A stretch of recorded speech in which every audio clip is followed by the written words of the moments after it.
niño no entiende muy bien cuando desaparece su mamá o su papá, o se van al baño, o se van al trabajo, y por eso los niños lloran. Entonces, los niños cuando ya comprenden que sus padres no desaparecen, sino que están en otro lugar fuera del alcance de su vista, ellos ya entran al estadio de las operaciones concretas.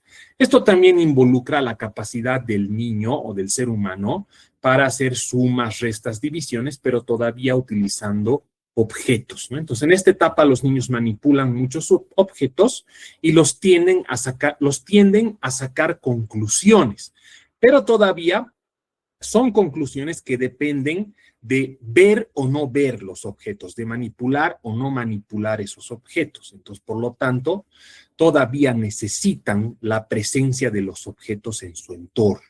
Y por último, está esta etapa de la que acabamos de hablar, la etapa o estadio de las operaciones lógico-formales o de razonamiento lógico formal, que es a partir de los 10 a 11 años para adelante, que ya es la capacidad de tener subjetividad, abstraer y todo lo que hemos acabado de comentar en la pregunta 1, ¿no? Entonces, esas son las etapas, amigos. Si ustedes quieren estudiar un poquito más, pueden poner etapas del desarrollo cognitivo de Piaget y les va a salir más especificadito los conceptos y van a poder comprender, ¿no? Entonces, ahí está. Bien, entonces nos dice la siguiente pregunta, que es la pregunta 19. Nos vamos a la pregunta número 19. Dice, en la adolescencia, los individuos atraviesan un proceso de búsqueda de identidad, en el que integran valores, creencias y proyectos personales. Desde la psicología del desarrollo, este proceso se relaciona principalmente con...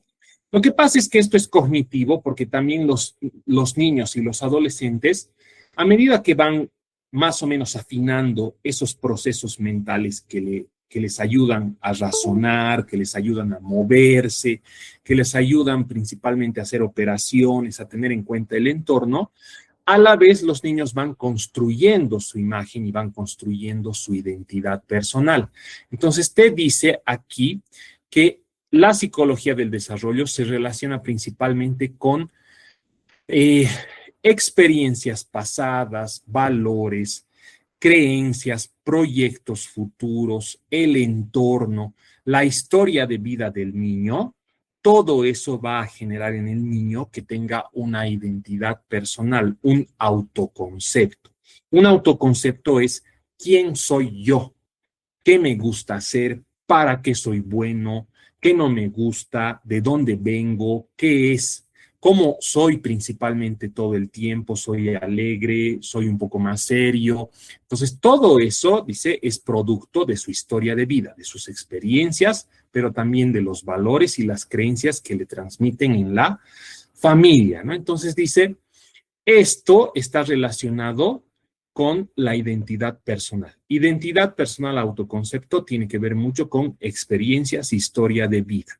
Y dice, la identidad va a influir en el autoestima, en la necesidad, en la motivación, en el interés para poder estudiar, para poder hacer algo y para también tomar decisiones, dice, ¿no? Entonces, es importante porque, ¿qué tiene que ver con la educación? Si nosotros les damos gratas experiencias de aprendizaje a los niños, si en su casa esos niños tienen experiencias de felicidad, tienen un entorno tranquilo, entonces su identidad personal y su autoimagen, autoconcepto va a ser de una persona estable.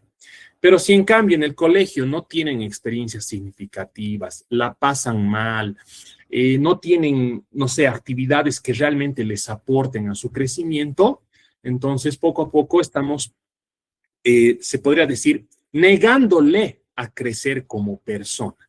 De ahí la importancia de la identidad personal, el autoconcepto, ¿no? Que el mismo niño va a ir construyendo a partir de sus experiencias. Bien, entonces, amigos, ahí ha terminado el primer tema de psicología. Entonces, ese primer tema de psicología ha terminado. Ahí no sé si se puede ver. Sí, perfecto, se puede ver. Entonces, en el segundo tema vamos a ver las teorías del aprendizaje.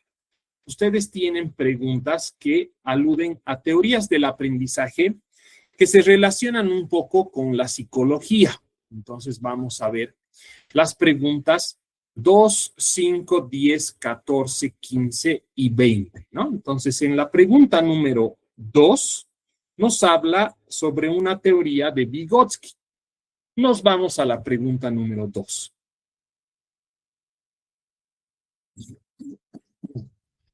En la 2 nos dice, en el proceso educativo, en la enseñanza y aprendizaje, dice, muchos estudiantes comprenden mejor los contenidos cuando interactúan con sus compañeros, dialogan, reciben orientación, apoyo del maestro y además hacen trabajo en grupo, ¿no? Entonces dice, este enfoque destaca el papel del contexto, es decir, del ambiente de escuela, del ambiente escolar en el aula y cultural, donde todos se llevan bien y donde todos trabajan para lograr ciertos objetivos. Y dice, en pocas palabras, la pregunta te dice, ¿a qué se le denomina este tipo de enfoque educativo? Y este tipo de enfoque se llama la teoría sociocultural del aprendizaje, que es de Vygotsky, ¿no? Es de Vygotsky. Entonces te dice, el aprendizaje está mediado por la interacción, está mediado por el lenguaje. Los muchachos, los niños tienen que hablar, tienen que decir, esta es la solución, esto podemos hacer, no, estás equivocado, esto es así. Entonces, esa interacción, dice, permite que el estudiante aprenda mejor a que solamente el profesor le dé un contenido o le diga, lee este libro o haz este ejercicio o escúchame toda la hora en clase, ¿no? Entonces, esa es la teoría sociocultural. Se trata de participar, interactuar, incluso de maneras diferentes, ¿no? Pueden hacerse trabajos en equipo, exposiciones, experimentos, juegos competitivos, juegos colaborativos, etcétera, ¿no? Un montón de cosas. Entonces, de ahí viene la teoría del aprendizaje sociocultural. Bien, continuamos. La siguiente pregunta, que es la pregunta número 5, que tiene que ver con el reforzamiento positivo o la teoría del conductismo. Bien, la 5. La 5 alude a una teoría psicológica que se llama conductismo. Conductismo. Este conductismo tiene varios autores, pero el principal, uno de los principales, es James Watson. Entonces, el conductismo de James Watson te dice que las personas responden a ciertos estímulos y estos estímulos pueden ser positivos o negativos. Entonces, cuando son estímulos positivos, esto significa principalmente darle algo a la persona para que vuelva a repetir una conducta.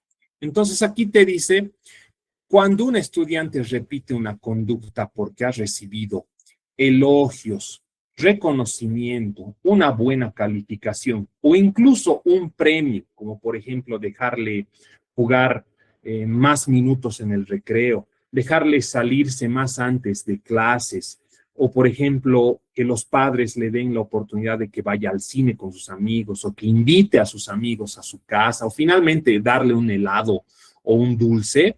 Todas esas cosas, dice, son reforzamientos. Se fortalece la conducta de querer hacer algo, de querer seguir rindiendo bien cuando se le da algo a la persona.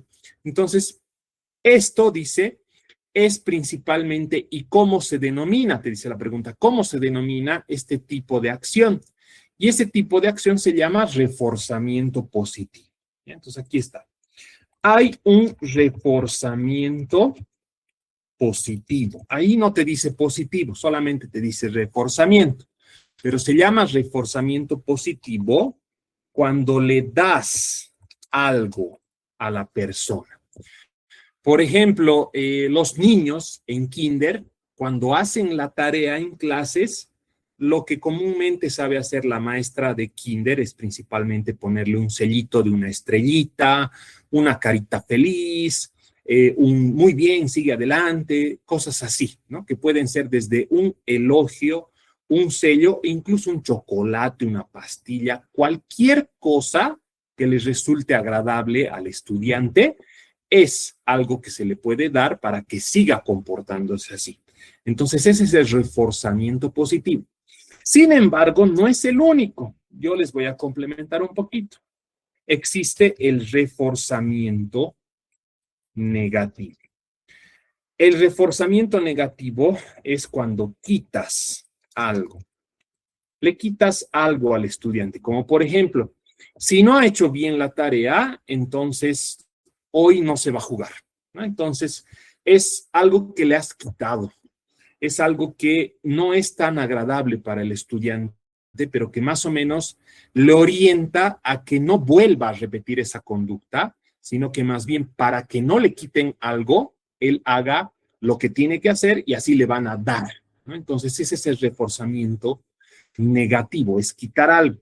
Un ejemplo, por ejemplo, es el de Hogwarts, la escuela de Hogwarts.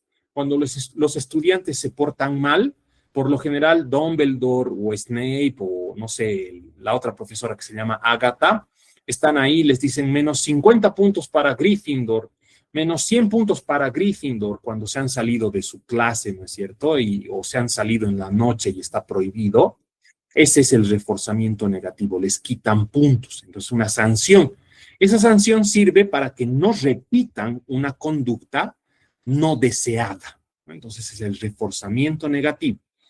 Y también existe lo que se llama castigo.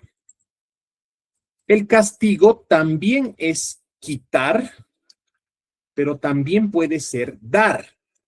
Entonces, sobre todo, un castigo podría ser quitarle la hora de recreo a un estudiante porque no ha cumplido con la tarea. O darle, no sé, lo clásico, ¿no? Esto es muy clásico, esto ya no, a veces no se debería aplicar en clases, ya no debería aplicarse mucho, pero antes sí se aplicaba más. Por ejemplo, darle al estudiante que no mejora su caligrafía más tarea. Entonces le dan, no sé, repetir 20 veces en su cuaderno de caligrafía, debo mejorar mi caligrafía, pero con letra bonita, ¿no? Entonces es una especie de castigo porque no está haciendo bien su tarea o porque no está mejorando su letra, ¿no? Entonces el castigo es un poco más rudo y tiende igual a tratar de eliminar conductas que no son apropiadas o que no se esperan del estudiante, ¿no? Entonces esas son las tres, amigos. Y aquí, en la pregunta número 5, te está diciendo principalmente y te está hablando principalmente del número 1, que muchas veces los elogios, los premios, los incentivos, el apoyo emocional o finalmente un chocolate o darle alguna ventaja a los niños o a los estudiantes provoca que los estudiantes se motiven y sigan repitiendo conductas favorables en la enseñanza-aprendizaje. Bien, vamos a la siguiente pregunta, que es la número 10, el aprendizaje por observación. Vamos a la pregunta número 10, aprendizaje por observación. En esta pregunta te dice que en contextos educativos los estudiantes muchas veces aprenden observando. Este tipo de aprendizaje se conoce como, dice, esa teoría de aprendizaje se llama la teoría del aprendizaje por observación. Entonces, la teoría te dice que todo lo que hacen los adultos, los niños, lo aprenden solamente por verlo o por observar. Esto pasa y aplica mucho a los padres de familia y también aplica mucho a los profesores. No solamente tiene que ver con contenidos que se tienen que aprender en clases de las materias, sino también tiene que ver con actitudes. ¿De dónde viene esta teoría? Viene de un psicólogo que hizo un experimento social donde habían niños que estaban en un aula encerrados jugando y donde de repente había un muñeco inflable, pero que nadie le daba la hora al muñeco inflable.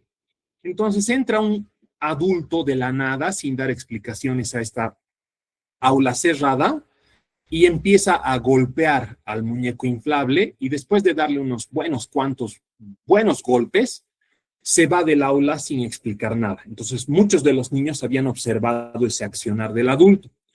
Se comprueba que después esos niños que no estaban jugando con el muñeco se van a levantar y van a empezar a golpear al muñeco inflable. Cuando les preguntan por qué estaban golpeando al muñeco inflable, ellos dicen porque habían visto anteriormente a un adulto hacer eso y que porque el adulto lo hizo, ellos también lo estaban haciendo. Entonces ahí se confirma que los niños aprenden de sus mayores, aprenden todo lo que ven. Entonces, ¿qué significa esto? Que si en una familia un padre pega a la madre y el niño está presente ahí o escucha gritos, lo que sea, ese niño tiene muchas probabilidades de que a futuro sea también un golpeador, ¿no? Entonces, el otro ejemplo, si un profesor llega constantemente tarde a clases, no es puntual, está indirectamente enseñándoles a esos niños a ser impuntuales. Si un profesor está utilizando su celular con fines que no son educativos dentro del aula, los niños o adolescentes van a tender también a utilizar el celular dentro del aula. Entonces, los niños y adolescentes aprenden por observación. Eso en un nivel actitudinal, digamos, en un nivel de acciones. Pero ¿cómo también se aprende por observación? Cuando el profesor de matemáticas te enseña el ejercicio haciéndolo en la pizarra y te enseña todo el procedimiento, el estudiante también está aprendiendo observando, ¿no? Entonces, eso te habla del aprendizaje por observación. Es como ponerte un ejemplo y que tú lo repitas. De eso se trata la teoría del aprendizaje por observación. Bien, vamos a la siguiente pregunta. Vamos a ver la pregunta 14, que otra vez tiene que ver con conductismo, ¿no? Entonces, en la pregunta 14 vemos el conductismo de nuevo. Dice, en el estudio del aprendizaje, la psicología distingue diferentes formas de adquirir conductas.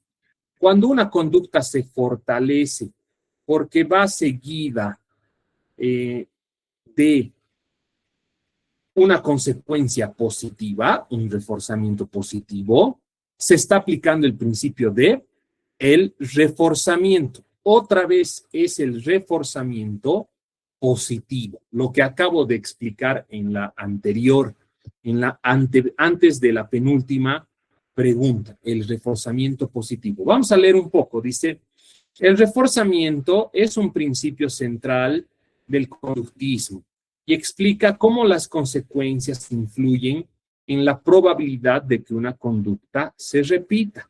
Cuando una conducta es seguida de una consecuencia positiva, ahí está reforzamiento positivo, como una recompensa, reconocimiento o resultado satisfactorio, aumenta la probabilidad de que vuelva a ocurrir. Entonces, tanto la pregunta 14 como la anterior era la número 5, son casi similares. Conductismo, que te habla del reforzamiento positivo, ¿no? Reiteración del concepto, te dice. 5 y 14 es casi lo mismo, solo que con otras palabras. Bien, vamos a la siguiente, amigos, que es la pregunta número 15.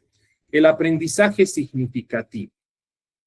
La pregunta 15 te dice, desde la psicología cognitiva propuesto, el aprendizaje se considera más eficaz cuando el estudiante logra relacionar la nueva información con conocimientos previos. Este tipo de aprendizaje se denomina aprendizaje significativo. A ver, todas las cosas que uno aprende, las aprende a través de un filtro o de experiencias pasadas.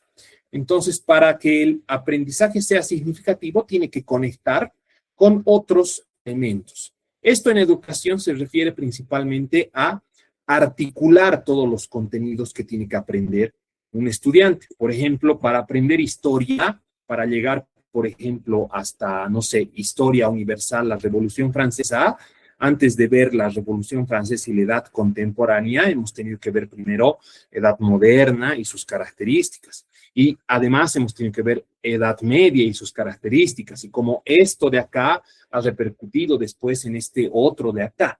Entonces te dice, el aprendizaje significativo se basa en integrar varios conocimientos previos del estudiante. A esa teoría se le llama aprendizaje significativo. No puedes enseñar cosas aisladas. Las cosas que enseñes, mejor si las relacionas con cosas de la realidad, del entorno, o con cosas específicas que tienen que ver en el pasado, o articular a ejemplos y demás para que sea, como lo dice su nombre, significativo, ¿no? Entonces ahí está, amigos. La última del tema 2, el número 20. Vamos a la pregunta número 20. En la pregunta número 20 nos dice, desde una perspectiva psicológica, el error en el aprendizaje no es una falla, sino que es una fuente de información para el proceso educativo. Esta concepción, este concepto se relaciona con la idea de que el error, dice, es un componente natural. Equivocarse es necesario para poder aprender.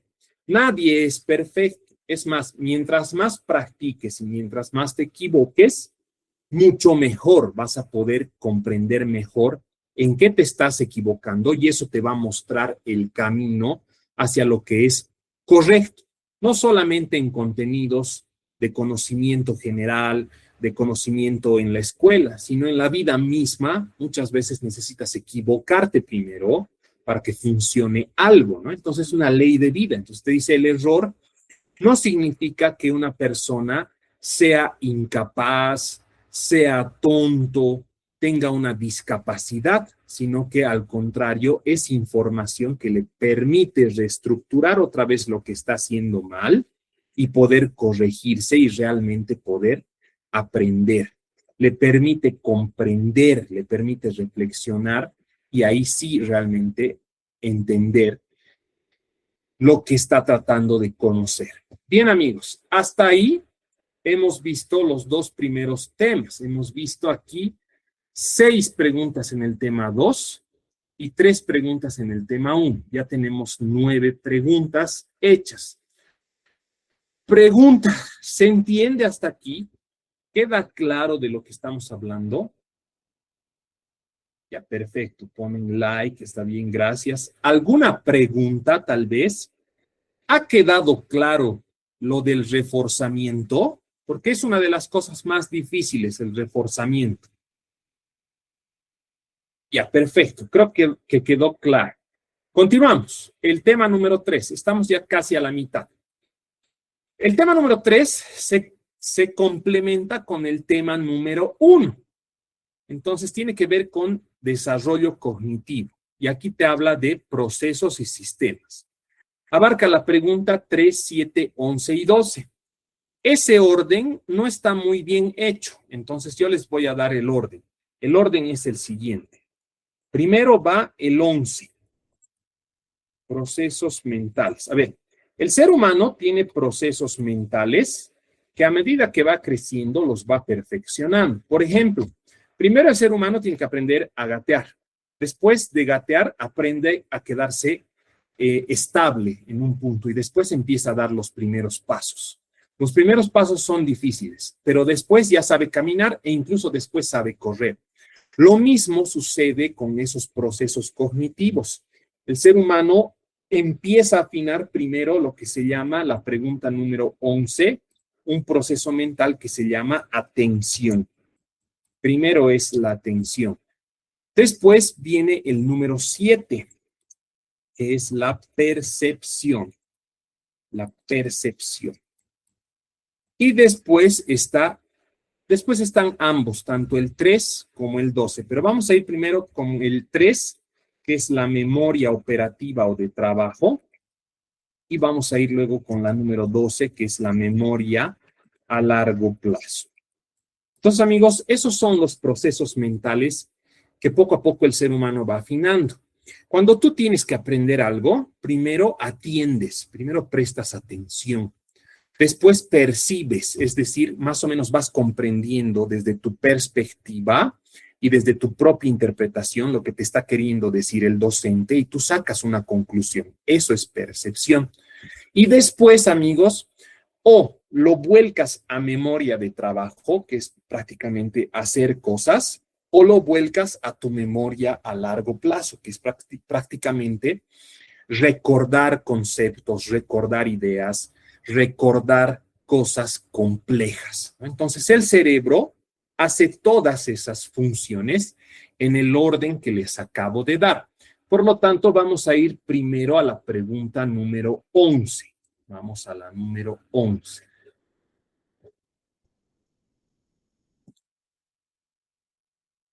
La 11 nos dice, en psicología, el estudio de los procesos cognitivos o mentales permite comprender cómo las personas adquieren, procesan y utilizan la información. ¿Cuál de los siguientes procesos se relaciona directamente con la capacidad de seleccionar estímulos relevantes y descartar aquellos que no lo son? La atención. Entonces nos está hablando del proceso cognitivo que se llama la atención. La atención, dice, permite al ser humano concentrarse, captar la información que es relevante. A ver, sucede en el aula que muchas veces en el patio está practicando la banda para el desfile. Entonces están metiendo mucha bulla. A veces el ser humano se desconcentra por la bulla, pero a pesar de eso pasan unos minutos y el ser humano, el proceso cognitivo de la atención hace que se concentren en clases y dejen de percibir el sonido que viene de afuera del patio. Entonces, amigos, la atención no es solamente atender, sino que te ayuda a enfocarte en lo que es importante en el momento. Por eso hay personas que, por ejemplo, pueden hacer a veces dos cosas a la vez, pero si hacen tres o cuatro ya el cerebro se satura y no puede y haces todo mal. Entonces el ser humano hace una, dos cosas máximo a la vez y esa es nuestra capacidad. Sobre todo las mujeres pueden hacer dos cosas a la vez, incluso tres, algunas que son capísimas, pero los varones no tanto, los varones hacemos una cosa a la vez. Entonces, la atención es ese proceso que te permite enfocarte en algo y captar la información relevante, ¿no? A veces cuando hay bulla te desconcentra un poco, pero te permite discriminar, te permite dejar de prestar atención. Cuando nosotros estamos durmiendo, muchas veces igual estamos empezando a dormir y escuchamos los ruidos de la calle o los ruidos de alguna construcción, pero se van a dar cuenta que poco a poco nuestro sentido del oído va a ir discriminando la bulla de afuera y de repente entramos en silencio profundo y ya nos hemos dormido. No escuchamos nada del exterior, a menos que sea, no sé, una bomba o alguien que está gritando muy fuerte y está haciendo un escándalo. Si no, ni siquiera despertamos. Entonces, amigos, ese es el proceso de la atención. Aquí te dice, en el ámbito educativo, la atención explica por qué el interés, la motivación y el contexto influyen directamente en el rendimiento académico y en la comprensión de los contenidos. A ver, te está diciendo también que, por ejemplo, si en un aula hay mucha bulla, pero demasiada bulla e indisciplina, los estudiantes no van a poder concentrarse, ¿no? Tampoco es que porque queremos concentrarnos, no vamos a dejar de prestar atención a lo demás. O sea, hasta cierto punto sí, pero principalmente te dice en el aula, el contexto del aula tiene que ser un lugar tranquilo, armonioso, donde hay reglas, donde se respeta a todos para que las personas puedan estudiar y puedan aprender, ¿no? Entonces dice el contexto es muy importante en la atención. Si hay muchos distractores, entonces no se puede atender y por lo tanto no se va a aprender. Bien, vamos a la número 7, que te habla sobre la percepción. La percepción te dice, cuando una persona interpreta una situación a partir de sus experiencias previas, creencias, expectativas y contexto sociocultural, se pone en juego un proceso psicológico que va más allá de la simple recepción de estímulos sensoriales. Este proceso se denomina percepción. ¿Qué es la percepción, amigos? Ahí está el concepto. Nos dice, es organizar, es interpretar y dar información y dar significado a la información sensorial. Con sensorial se refiere a los sentidos, amigos. El sentido de el oído, la vista, el tacto, incluso el olfato.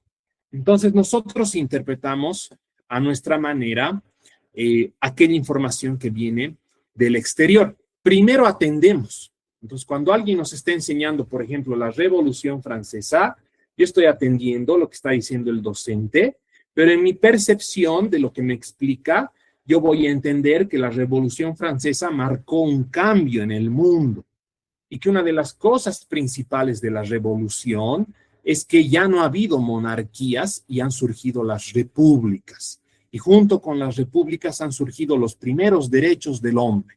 Entonces, lo más importante, yo lo voy a interpretar así. Entonces, de esa manera, la percepción es como un filtro, capta lo más importante de aquellas cosas y el ser humano le da forma, le da una especie de conclusión. Ahora, esto, amigos, también se puede entender de manera gráfica. Les estoy mostrando en el chat de WhatsApp un dibujito que te indica y que te hace comprender mejor qué es la percepción. Aquí está.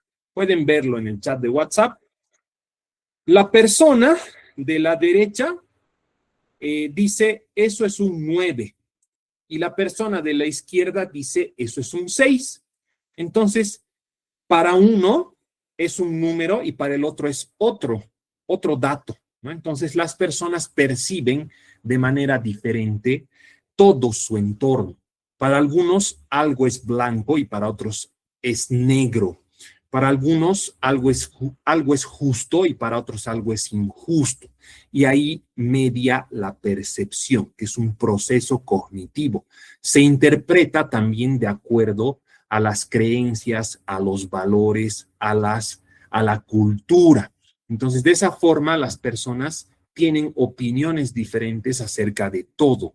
No existe un mismo criterio o un mismo tipo de idea o interpretación del ser humano. Cada uno le da forma y a ese proceso cognitivo se le llama la percepción, ¿no? Entonces, como les digo, para algunos la felicidad va a ser casarse, para otros la felicidad va a ser tener dinero.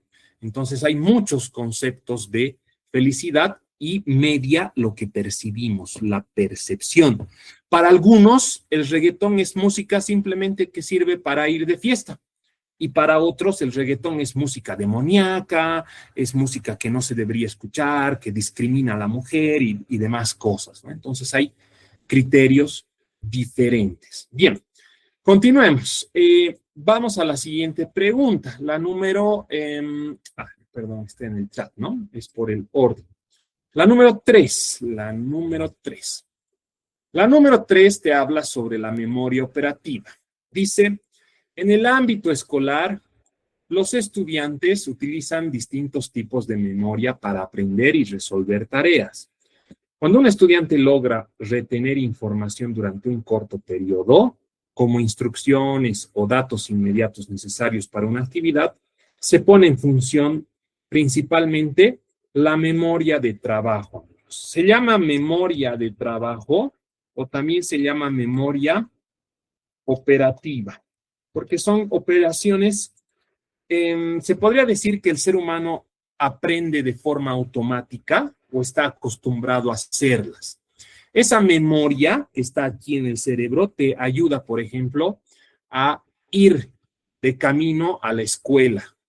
Te ayuda, por ejemplo, a que cuando tú llegas a tu trabajo, hagas tu rutina de trabajo. No sé, abrir tu oficina, prender la computadora, hacer el conteo de caja chica del día pasado, poner tu informe, abrir el sistema, prender las luces. Son memorias, es memoria operativa o procedimental también. Todo aquello que tiene que ver con acciones en el momento. Y como dice ahí, en el ámbito escolar son las tareas que realiza el estudiante. El profesor les dice, resuelvan el cuestionario de la página 5 a la 10. Entonces el estudiante tiene que agarrar el libro, tiene que leer, tiene que resolver. Todo eso es memoria operativa o de trabajo. Es lo que te puede desarrollar tu capacidad en el presente.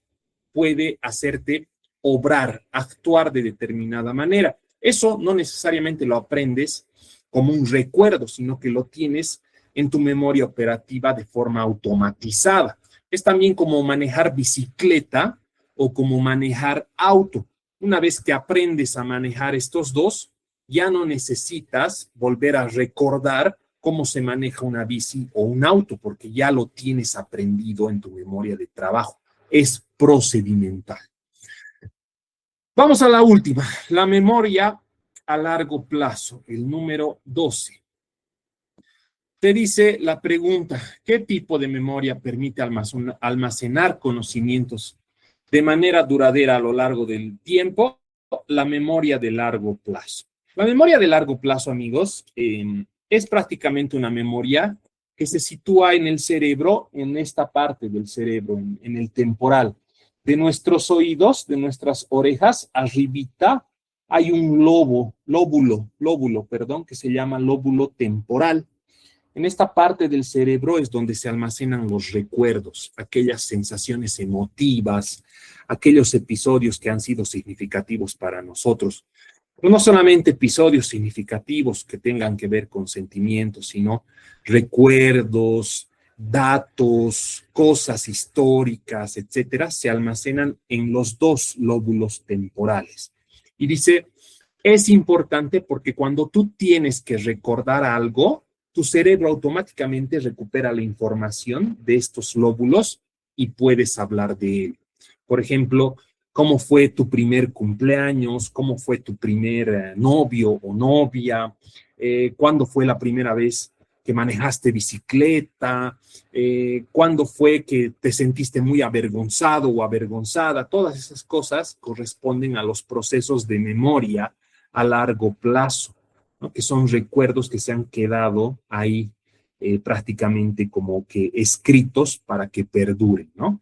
Entonces esa es la memoria a largo plazo, amigos. Bien, vamos, creo que ya hemos terminado este tema número 3, que es psicología cognitiva, memorias, percepción, atención. Pasamos al número 4. Hasta aquí, ¿queda claro lo que acabamos de ver? Procesos y sistemas. ¿Alguien tiene alguna pregunta, amigos? Ya.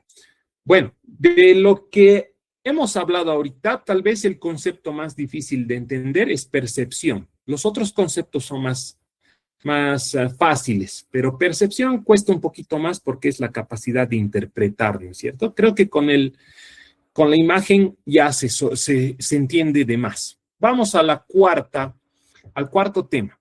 El cuarto tema abarca las preguntas 4, 8 y 18. 3 preguntitas. Ya estamos casi acabando. Te habla sobre motivación, emoción, la dimensión afectiva. Entonces, la pregunta 4 te habla sobre la motivación intrínseca. Vamos a la 4. En la 4 te va a decir que hay estudiantes que no necesitan de reforzamiento positivo, no necesitan darles condiciones para que aprendan o se esfuercen, sino que son estudiantes que directamente tienen curiosidad por aprender, se sienten satisfechos al conocer algo, ¿no? Entonces realmente les gusta aprender por aprender. ¿Qué se llama ese concepto? Se llama, dice, motivación intrínseca. Es, dice, un impulso que surge del interés propio por la actividad, es decir, por conocer cosas, sin la necesidad de tener recompensas. Es un interés genuino por aprender. Nada más, esta es la motivación intrínseca. Vamos a la 8, la inteligencia emocional. La inteligencia emocional, te dice en la 8 dice, en la escuela, en la convivencia escolar, reconocer cada estudiante sus propias emociones y regularlas de manera adecuada resulta fundamental para aprender y además para tener relaciones interpersonales. Esta capacidad, ¿con qué se vincula? Con la inteligencia emocional. Es por eso que en la escuela se valora mucho también que hayan estudiantes que se llevan bien con el resto de sus compañeros, que haya estudiantes que no hagan bullying, que hayan estudiantes que respeten a los demás, ¿no? ¿Por qué? Porque eso, dice, es fundamental para aprender. Si hay niños problemas, si hay estudiantes problema, esto dificulta el aprendizaje no solamente de ese niño, sino del resto, ¿no? Entonces te dice, los estudiantes tienen que regular sus emociones. Un niño, por ejemplo, que tiene problemas en casa, usualmente en el colegio igual tiende a tener problemas, tiende a pelearse, tiende a molestar, tiende a ser un poco cargoso, un poco chinchoso y no se da cuenta que es inquieto porque pues hay algo que le está afectando desde su hogar. Por lo tanto, dice, el hecho de que hayan niños que regulan sus emociones, que saben respetar al otro, que ponen límites, que hacen lo que se les pide, eso, dice, impulsa un mayor incremento en el aprendizaje, se adaptan mejor y tienen un rendimiento académico mucho mejor y más estable, ¿no? Sobre todo en los contextos educativos. De ahí la importancia de la inteligencia emocional, reconocer, comprender y regular las emociones propias y ajenas. Bien, la siguiente, amigos, el número 18, la pregunta número 18. La pregunta número 18 te habla principalmente de, otra vez, las emociones, que te dice, las emociones cumplen un rol o una función adaptativa esencial en el aprendizaje. Desde la psicología, la función de las emociones es principalmente regular, dice, y interactuar con los procesos cognitivos, facilitando que un estudiante aprenda o no aprenda. A ver, en palabras simples, amigos, si una persona, si un niño tiene problemas en casa y ve a sus padres todo el tiempo peleando, lo más común es que vaya a clases o triste, preocupado, o finalmente confundido, incluso con rabia, con ira, que va a empezar a desahogarse con el resto de sus compañeritos. Entonces dice, las emociones influyen. Por lo tanto, el rendimiento de ese estudiante va a ser casi nulo porque no está en condiciones de atender, no está en condiciones de concentrarse y aprender. Entonces dice, las emociones influyen en sus procesos cognitivos. Un niño que llega con hambre al colegio, primero tiene que satisfacer su hambre para que luego pueda concentrarse y atender. Ustedes saben que si no atiende, por lo tanto, no percibe. Y si no percibe, por lo tanto, no va a almacenar ese conocimiento en su memoria a largo plazo. Entonces dice, las emociones son importantes. Dejemos de ser negativos, veamos lo positivo. Un niño que tiene apoyo en su casa, un niño que tiene un hogar estable, un niño que no ve a sus padres peleando, un niño que ha dormido lo suficiente, va a llegar al colegio con otro tipo de emoción, que puede ser felicidad, puede ser optimismo, puede ser incluso tranquilidad, y por supuesto que va a tener mayores oportunidades de atender lo que se le está diciendo en clase, percibir y al final aprender esos conocimientos y almacenarlos en su memoria a largo plazo, ¿no? Entonces te dice, las emociones tienen ese rol, influyen en los procesos cognitivos. Bien, creo que queda claro, no es tan difícil ese tema. Pasamos al número 5. El tema número 5 nos habla de diversidad y diferencias individuales. En el ámbito escolar, las personas no son iguales, ¿no? No hay persona que sea idéntica a otra. Entonces, vayamos a la número 6. La pregunta número 6, que nos habla sobre las diferencias. Dice, en el aula se observa que algunos estudiantes aprenden con mayor rapidez, mientras que otros requieren más tiempo o estrategias distintas. Esta diversidad responde a diferencias individuales reconocidas por la psicología educativa, conocidas como diversidad cognitiva, es la palabra clave. Diversidad cognitiva. ¿Qué es la diversidad cognitiva, amigos? Hay estudiantes que son mejores para matemática, otros son mejores para lenguaje, otros son mejores para ciencias sociales. Pero más allá de eso, hay estudiantes que aprenden cualquier contenido de forma visual, es decir, viendo videos, viendo fotografías, etc. Hay estudiantes que aprenden mejor en base a la lectura. Entonces, leen y ahí recién entienden el contenido. Hay estudiantes que aprenden mejor cuando hacen trabajos colaborativos. Entonces, aprenden haciendo, investigando. Hay estudiantes que aprenden mejor jugando. Entonces, cuando hacen juegos, cuando hacen dinámicas en torno a algún contenido temático, algún concepto, ahí recién interiorizan lo que están aprendiendo. A eso, amigos, se les llama diversidad cognitiva. Entonces, se supone que en el aula no todos los estudiantes aprenden de la misma forma. Por lo tanto, un profesor debería equilibrar los contenidos y las estrategias. Por ejemplo, ¿cómo voy a enseñar la Revolución Francesa? Voy a mostrarles imágenes, les voy a hablar y voy a reforzar con un video. Pero además de reforzar con un video, les voy a dar una lectura, un resumen, y además de eso les voy a hacer un cuestionario.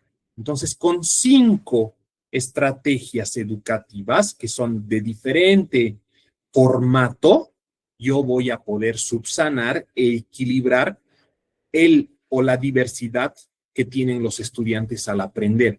Se le llama también estilos de aprendizaje.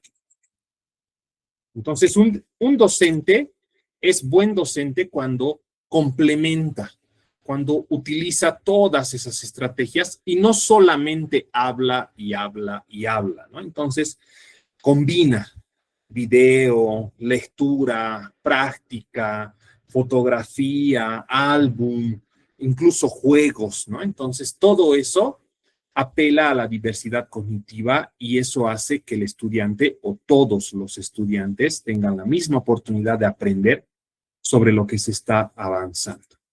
Bien, vamos a la siguiente. Estamos en la 17. Otra vez el concepto de personalidad.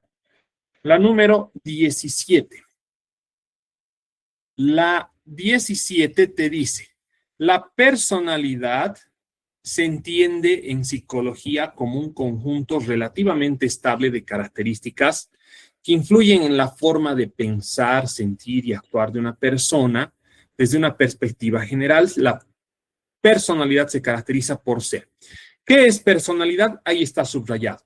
Conjunto estable de características que influyen en la forma de pensar, sentir y actuar de una persona. Pero como ya habíamos visto en la otra pregunta, ¿cómo se construye la personalidad? Se construye a partir de la interacción, dice, de factores biológicos, psicológicos y sociales. Entonces, el ser humano es un ser biopsicosocial, incluso cultural, pero es lo mismo.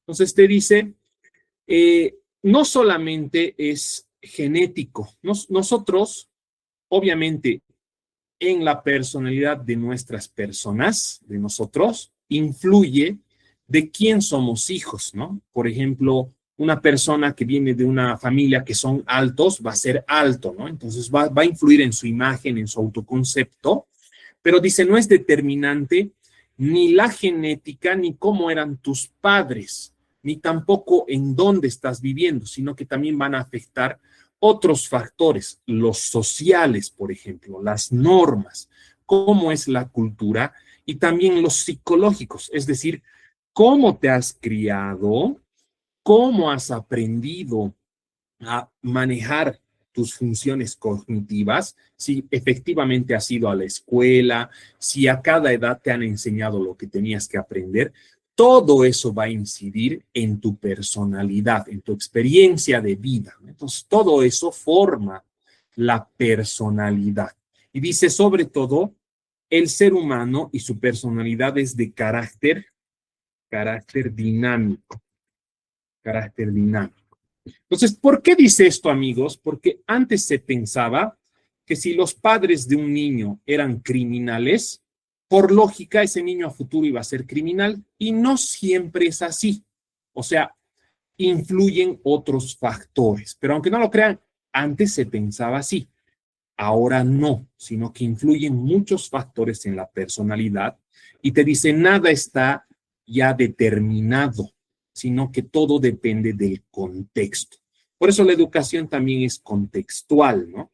Y se basa principalmente en eso y no es determinista. Entonces, influye muchos factores y no se puede cerrar solamente a lo genético. Ahí dice lo heredado ni lo que está determinado por el ambiente, sino juegan lo biológico, lo psicológico y lo social. Lo social sobre todo, aunque no parezca, lo social influye bastante.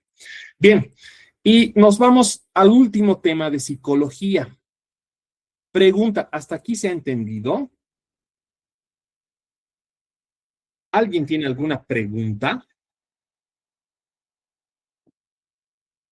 El licenciado, una consulta. Sí. Licenciado, en esa parte de lo que menciona en lo emocional, ¿eso solo afecta en el aprendizaje o eso puede afectar al entorno social igual? Esa pregunta donde te dice que las emociones afectan a lo cognitivo, ¿no ve? Sí, sí, licenciado, correcto, en esa parte. Sí, afecta en el entorno educativo y afecta en la vida en general. ¿Por qué? Porque si una persona está triste, deprimida o con ansiedad, no va a poder manejarse en el mundo. Una persona con depresión difícilmente sale adelante.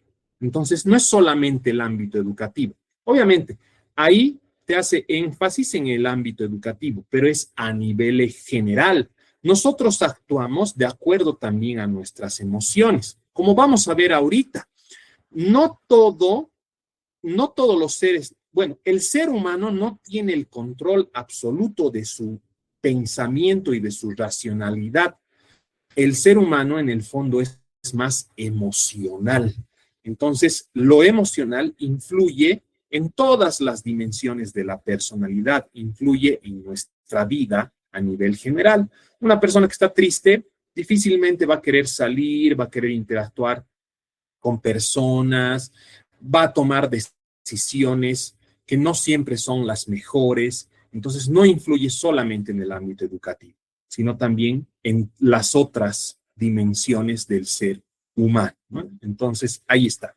Obviamente, ahí las reflexiones que te dice que los estudiantes necesitan regular sus emociones, tener una vida estable, tener un entorno que lo cuide, que lo quiera, que le tenga cariño y que lo apoye al estudiante para que ese estudiante pueda rendir bien. Y en realidad, no, como vemos, no es solamente en el colegio, es en todo sentido. Bien, entramos al último tema de psicología que te habla sobre enfoques profundos o dinámicos de la psique. Aquí te habla de psicoanálisis, amigos, y no voy a entrar en mucho detalle, voy a tratar de hacer una síntesis sin perderme mucho porque se nos va a ir la hora. Son la pregunta 9 y 16. Entonces, primero vamos a leer las dos preguntas y después vamos a aclarar a qué se está refiriendo. Y vamos a la 9. La 9 te dice, desde el enfoque psicoanalítico, se plantea que una parte importante del comportamiento humano está influido por procesos mentales que no son plenamente conscientes. Este planteamiento se asocia al concepto de sustento, dice.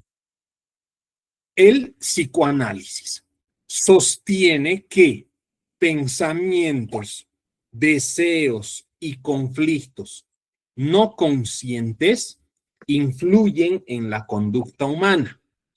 Este enfoque amplió la comprensión de la personalidad al considerar dimensiones psicológicas profundas que no siempre son accesibles a la conciencia, aportando una mirada más compleja sobre el comportamiento humano. Bien, hasta aquí, amigos, vamos a hacer una diferenciación. Existe lo que hemos visto hoy día, psicología cognitiva, que también se podría llamar la psicología de la conciencia.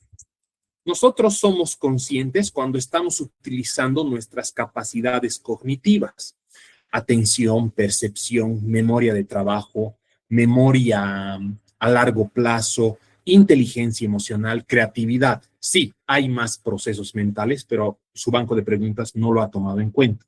Entonces está la creatividad. La inteligencia emocional es principalmente regular nuestras emociones, ¿no? Entonces también es un proceso cognitivo, pero va más allá de lo cognitivo. Entonces, amigos, psicología cognitiva es la psicología de la conciencia, de el consciente. Pero, dice, se ha descubierto algo más. Se ha descubierto que existe el psicoanálisis. El psicoanálisis no es psicología. Muchas veces la psicología utiliza el psicoanálisis para poder resolver algunos problemas, pero no es lo mismo, es una cosa aparte. El psicoanálisis tiene su origen tanto con la medicina y que también un poco se ha apoyado con la psicología, pero son diferentes. Entonces, el psicoanálisis es principalmente el estudio del inconsciente. Ahí te dice que el inconsciente son conflictos, deseos, pensamientos, incluso impulsos que el ser humano no puede controlar. Entonces, la primera diferencia que vamos a hacer ahí. Por lo tanto, aquellas cosas que no son conscientes y que muchas veces el ser humano no sabe por qué actúa así, responden ¿a qué? Al psicoanálisis, principalmente al inconsciente, amigos, al inconsciente. Nada más, no te está diciendo nada más la 9. Ahora vamos a la 16. La 16 te dice, según el enfoque psicoanalítico desarrollado por Sigmund Freud, el inconsciente constituye una dimensión fundamental de la vida psíquica, en la que se alojan, como ya hemos visto, deseos, impulsos, recuerdos, conflictos que no son accesibles a la conciencia. O sea que, amigos, hasta aquí te está diciendo que a veces el ser humano hace cosas de manera no consciente, aunque esté despierto, aunque esté consciente, actúa de manera inconsciente. Por eso te dice, pero que influyen en la conducta.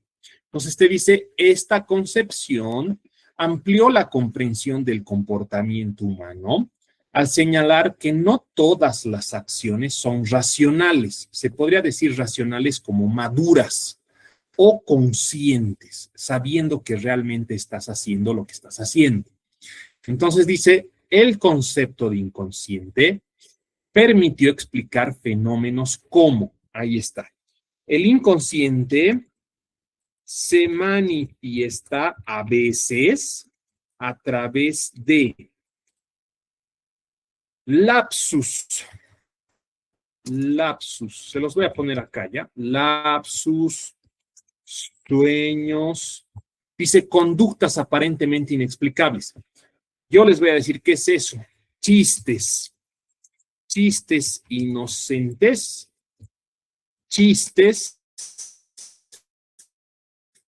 tendenciosos. ¿Ya? Nada más. Entonces te dice aportando una mirada profunda sobre la personalidad. Bien, me explico. ¿Qué es el inconsciente? El inconsciente es una serie de deseos, recuerdos, algunos recuerdos que son un poco incómodos de nuestra infancia, que se han quedado más o menos en el olvido, como una caja donde le hemos puesto una cerradura con candado para que no salga. Pero esa cerradura con candado que le hemos puesto en algún momento de nuestras vidas, a veces sin querer sale a la conciencia, sale fuera de nosotros a través de acciones o lenguaje, como por ejemplo los lapsus, sueños, chistes inocentes, chistes tendenciosos. Esto se entiende mejor con ejemplos. ¿Qué es un lapsus? Un lapsus, por ejemplo, es cuando quieres decir algo y dices otra cosa. Entonces, para Sigmund Freud, te dice, esto no es una casualidad, sino que esto es una manifestación del inconsciente. Quiere decir que lo que has dicho sin querer, en realidad es porque lo has dicho desde el fondo y porque realmente estás pensando en eso o quieres eso. Entonces, un lapsus podría ser, ha pasado en una conferencia de prensa de unos policías aquí en Bolivia. Hay un mayor, creo, un capitán, que vienen los coroneles y se sientan en la mesa esa donde tienen que hablar sobre un homicidio, no sé. Y este capitán está empezando a presentar a los coroneles frente a la prensa. Entonces empieza a presentar al coronel que está más cerca a él. Dice, con ustedes el coronel Rivera, con ustedes el coronel Ricaldi. Y el otro coronel dice, con ustedes mi corazón, dice, ¿no? Entonces se le sale mi corazón. ¿Y cómo se llamaba ese coronel? Se llamaba coronel Villazón.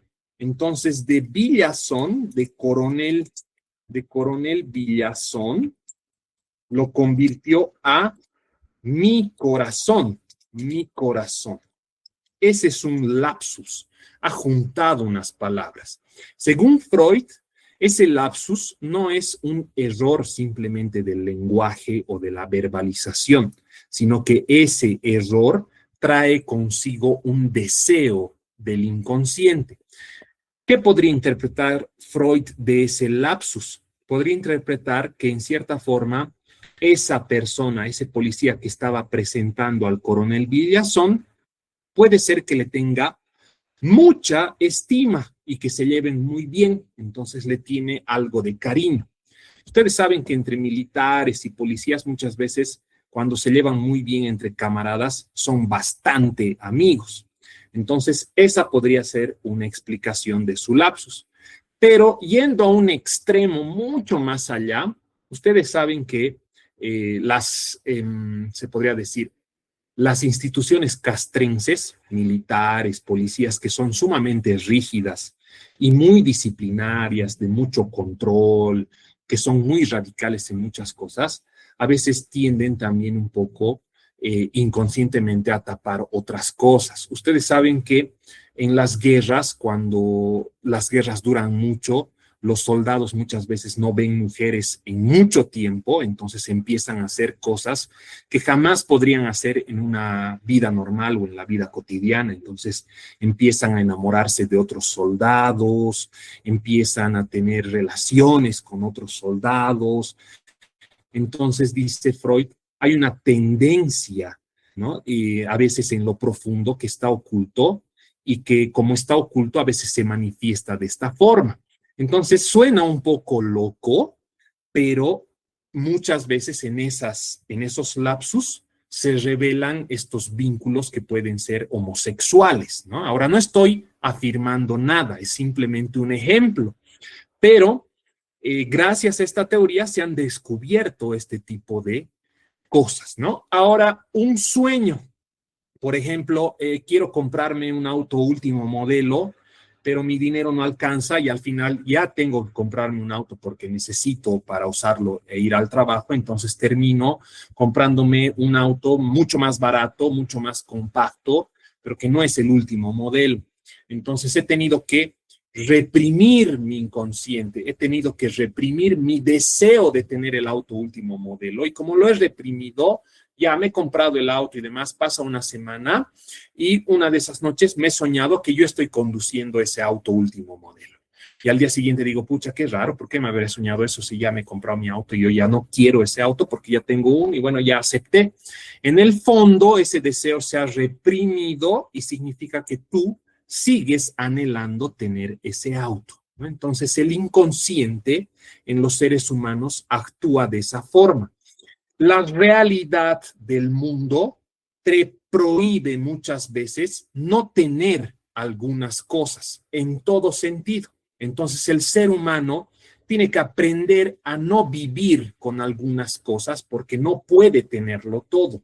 ¿Y dónde va ese sentimiento de insatisfacción cuando tú te antojas algo pero te lo prohíbes? Al inconsciente, que después en algún momento desprevenido va a salir, ¿no? Va a salir de una u otra forma porque el ser humano no puede controlar su inconsciente al 100%. Les doy ejemplos de chistes inocentes.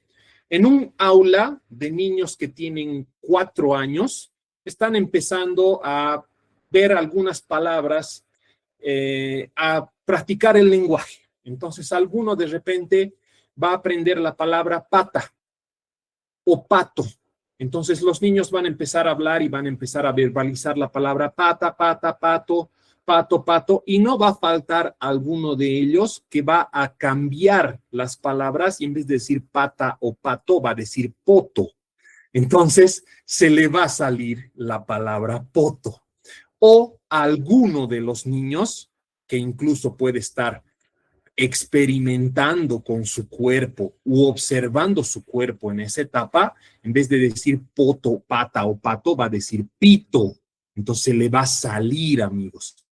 Y ese es el inconsciente, porque el niño está aprendiendo de su cuerpo y está abriéndose a la vida. Entonces no controla al 100% su inconsciente y se le salen esas cosas como chistes inocentes.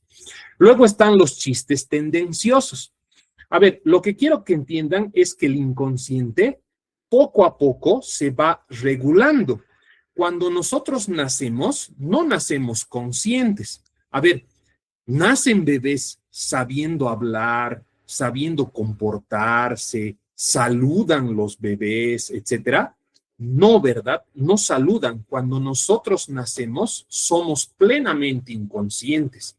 El mundo real, la crianza de nuestros padres, la educación de nuestros profesores y la función social de algunas instituciones de la sociedad, como por ejemplo la familia, la escuela, la iglesia, poco a poco van moldeando el inconsciente y lo reprimen. Entonces, todos los deseos que tenemos se van guardando en esa cajita y nosotros nos vamos adaptando a la sociedad. Entonces, el inconsciente se reprime y el consciente es el que nos ayuda a comportarnos en sociedad. Pero, como les dije, no todo el inconsciente se reprime. Entonces sale en algunos momentos como lapsus, como sueños, como chistes inocentes y también como chistes tendenciosos. ¿Cuáles son esos chistes tendenciosos? Esos chistes que tienen que ver con la sexualidad. Por ejemplo, uno clásico, ¿no? Ustedes me van a entender. Le dice una persona al otro, ¿cuál es el colmo de un bombero? Y obviamente no sabe responderle. Y le dice, ¿cuál es el colmo? El colmo de un bombero es que le pisen la manguera, dice, ¿no? Entonces es un chiste que tiene una tendencia sexual porque no se está refiriendo a la manguera de un carro bombero para apagar un incendio, sino que se está refiriendo a la manguera como el órgano genital de un hombre, de un bombero varón, ¿no? Entonces son chistes tendenciosos porque apelan a la sexualidad. Todos esos chistes que son machistas, todos esos chistes que tienen que ver con la sexualización de la mujer, son chistes que en el fondo tienen que ver con la inconsciencia.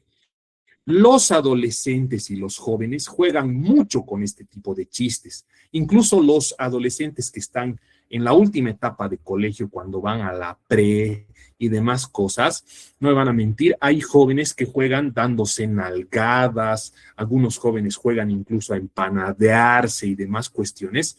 Son cosas del inconsciente, son manifestaciones de deseo que pueden significar que hay algún tipo de problemática en su hogar, ¿no? Entonces, refleja una parte de la personalidad. A ver, no me van a dejar mentir, en el colegio, en los pupitres de los bancos, en las paredes de los baños, hay personas, obviamente no sabemos quiénes son, que siempre van a dibujar órganos genitales, van a poner así frases un poco tendenciosas o machistas. Son las manifestaciones del inconsciente porque nadie está viendo a esas personas, entonces están libres y pueden expresarse. A veces ni siquiera saben por qué lo hacen, pero dibujan en pupitres, en las puertas del baño y demás. Entonces es una dimensión de la personalidad que te da una perspectiva más amplia. De ahí que hay algunos niños, niñas, adolescentes que tienen problemas, se podría decir, con su sexualidad, con su inconsciente, porque en el hogar no los han educado bien, porque los profesores no están haciendo tampoco su labor de más o menos regular al inconsciente. Con esto voy a terminar. ¿Cuál es la importancia de todo esto? La importancia de todo esto es saber que los niños, el ser humano, al igual que tiene etapas del desarrollo cognitivo, como hemos visto con Piaget, etapa sensorio-motriz, etapa simbólica, etapa de las operaciones concretas y etapa de la lógica formal, el hombre, el ser humano, también tiene unas etapas de desarrollo psicosexual. Se llama etapas de desarrollo psicosexual. Esas etapas de desarrollo psicosexual, donde se desarrollan desde el nacimiento hasta más o menos los 17 años. ¿Y por qué es importante entonces? Porque tiene que ver con los niños que van a la escuela y los adolescentes que van al colegio. Por lo tanto, tiene relación con lo educativo. ¿Cuáles son esas etapas, amigos? La etapa oral de los 0 a 2 años. La etapa anal, que va de los 2 años a los 4 años. 3, la etapa genital o fálica, que va de los 4 a los 5 años. Luego viene la etapa que se llama latencia, o también conocida como olvido, que va desde los 6 a 10 años. Luego viene la quinta etapa que se llama la etapa de la pubertad. La pubertad. Y ya después viene el adulto, ¿no? Entonces, amigos, ¿qué te dice esto? El niño, desde que nace, va aprendiendo sobre su cuerpo. Entonces, cuando va aprendiendo sobre su cuerpo, eso implica algunos procesos que también tienen que ver con la sexualidad, porque el niño va a aprender a ser niño, la niña va a aprender a ser niña, y ¿de quién va a depender todo ese proceso y ese desarrollo psicosexual? No del niño, sino primero de los padres. Entonces, los padres, principalmente la madre, va a ser esencial en la educación sexual de su hijo desde los 0 hasta más o menos los 10 años. Ya entre los 4 a 10 años va a ser importante el padre, pero primero es la madre. Entonces, amigos, ¿a qué me refiero con esto? La etapa oral es cuando el niño nace y simplemente chupa o prácticamente chupetea el seno de la madre para alimentarse. Entonces, si la madre le da el seno a su hijo para alimentarse, más allá de los 2 años, más allá de los 3 años, que no, aunque no me crean, hay casos que hay niños que toman leche hasta sus 5 años, 6 años de su madre, del pecho de la madre. Esos niños tienen problemas en el lenguaje, porque si tú a un niño lo tienes todo el tiempo con el pecho en la boca, ese niño no va a poder aprender a hablar, no va a poder verbalizar las palabras, no va a poder decir quiero leche, quiero jugar, no va a poder decir mamá, papá. Entonces, si la mamá le sigue dando pecho más allá de lo adecuado, ese niño va a tener problemas en el lenguaje. En la etapa 2 anal, los niños aprenden a controlar sus esfínteres. ¿Qué son los esfínteres? El órgano por donde uno hace heces fecales y también por donde uno orina. Entonces, los niños entre los 2 y 4 años tienen que aprender a dejar de utilizar pañal. Por lo tanto, ¿de quién es la labor enseñarle eso? Principalmente de la mamá. Entonces, la mamá les tiene que decir, no te orines en la cama, vas a avisar cuando quieras ir al baño, no te hagas en tu pantalón. Es una edad también donde los niños son destructores, porque saben que sale algo de su cuerpo y a veces incluso juegan con sus heces fecales. Entonces la mamá les tiene que decir, no juegues, eso está mal, no te hagas. Ese hecho de corregir a los niños hace que su inconsciente poco a poco se regule. Entonces, poco a poco el niño se está adaptando a la realidad y está siendo consciente de su realidad, ¿no? Entonces, eso también depende principalmente de la madre del padre. En la etapa, en la etapa anal, como son destructores los niños, muchas veces ven animales y los patean, ven hormigas y las matan. Entonces, si la mamá no les enseña a respetar la vida de otros seres vivos, esos niños a futuro son prácticamente masoquistas o prácticamente son sádicos, es decir, que les gusta, ¿cómo se dice? Que las otras personas sientan dolor. Es decir, que no se les inculca a los niños la empatía, el respeto por la vida y el dolor ajeno de los otros. Entonces, fíjense cómo la educación es importante en estas etapas. En la etapa 3, que es la fálica, los niños empiezan a preguntarse cómo han nacido, por qué tienen ahí un órgano genital que le llaman pene, por qué las mujeres no tienen pene y en vez de eso tienen vagina. Entonces se van preguntando y tienen mucha curiosidad, a tiempo de que también se ponen a investigar o incluso espiar a los padres.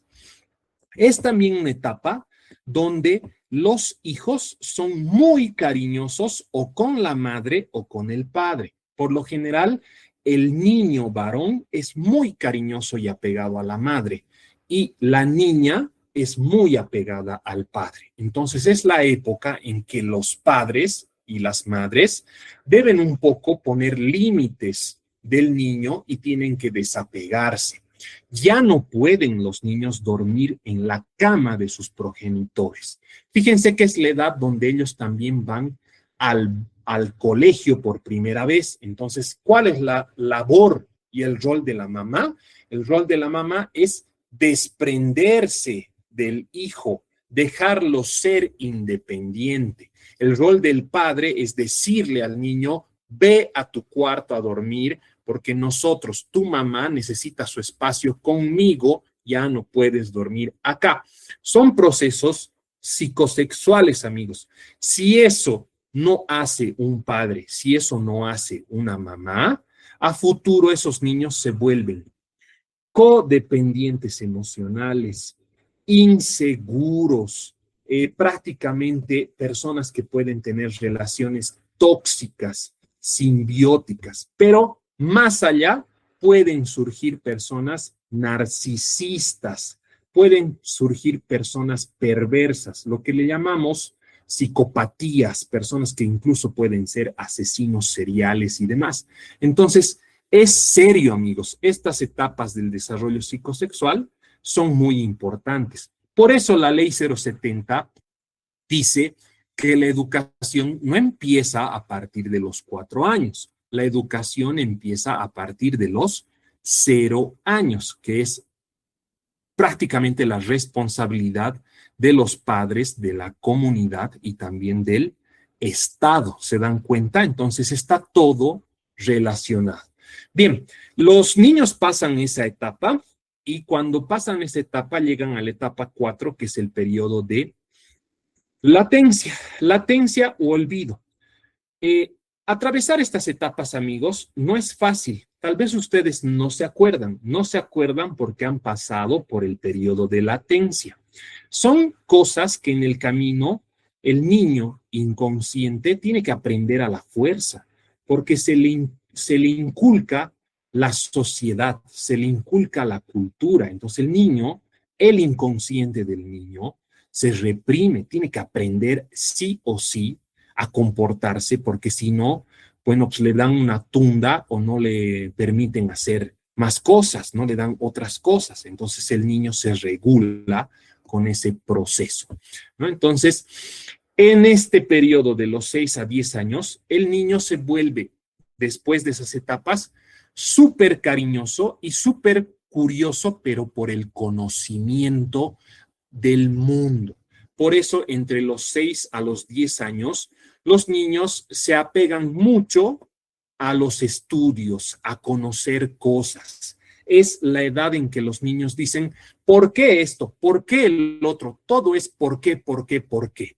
Y ustedes como futuros profesores, cuando vean eso en sus estudiantes, sobre todo los de primaria, tienen que darse cuenta que están pasando por el periodo de latencia y que hay que aprovechar porque como los niños tienen un interés genuino por aprender, hay que enseñarles todo lo que se pueda.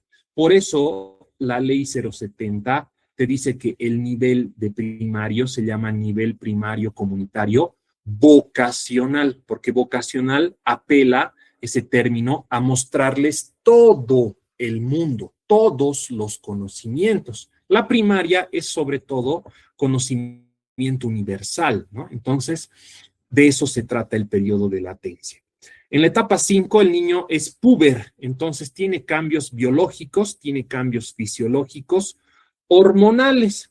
Entonces, ya en esta última etapa, que es desde los 11 años más o menos hasta los 18, el adolescente termina de desarrollar sus genitales, pero aún no puede tener relaciones sexuales. Entonces, como no puede tener relaciones sexuales, los adolescentes son problemáticos acá. Los adolescentes por lo general tienen miedo de tener relaciones sexuales durante esta etapa. Entonces, aunque por más que quieran experimentar, muchas veces son frenados por su propio miedo. Entonces, ellos poco a poco van desarrollando más su sexualidad, pero son muy problemáticos. Por eso se sugiere que en esta etapa los adolescentes practiquen un deporte, practiquen algún hobby o afición, porque tienen que, más o menos, se podría decir, descargar a su inconsciente, tenerlo relajado para que se les vayan esas ganas de querer tener relaciones sexuales. Y bueno, cuando atraviesan esta etapa que es muy difícil en la secundaria, ya son adultos a partir de los 18 y todo el propósito de estas etapas del desarrollo de la psicosexualidad es que el ser humano al final pueda tener una pareja y pueda reproducirse a través de el coito. Entonces la sexualidad es para eso, para que las personas se reproduzcan y vuelvan a tener hijos. Entonces el ciclo sigue y sigue, ¿no? Entonces Freud ha descubierto esto.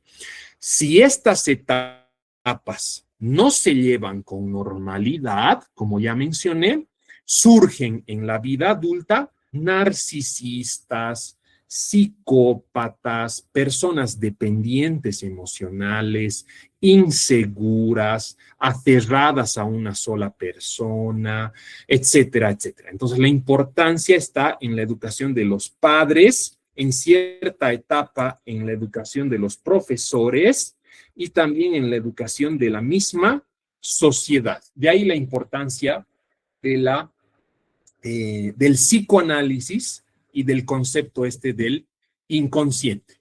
Bien, ¿alguna pregunta, amigos, para que pasemos a filosofía?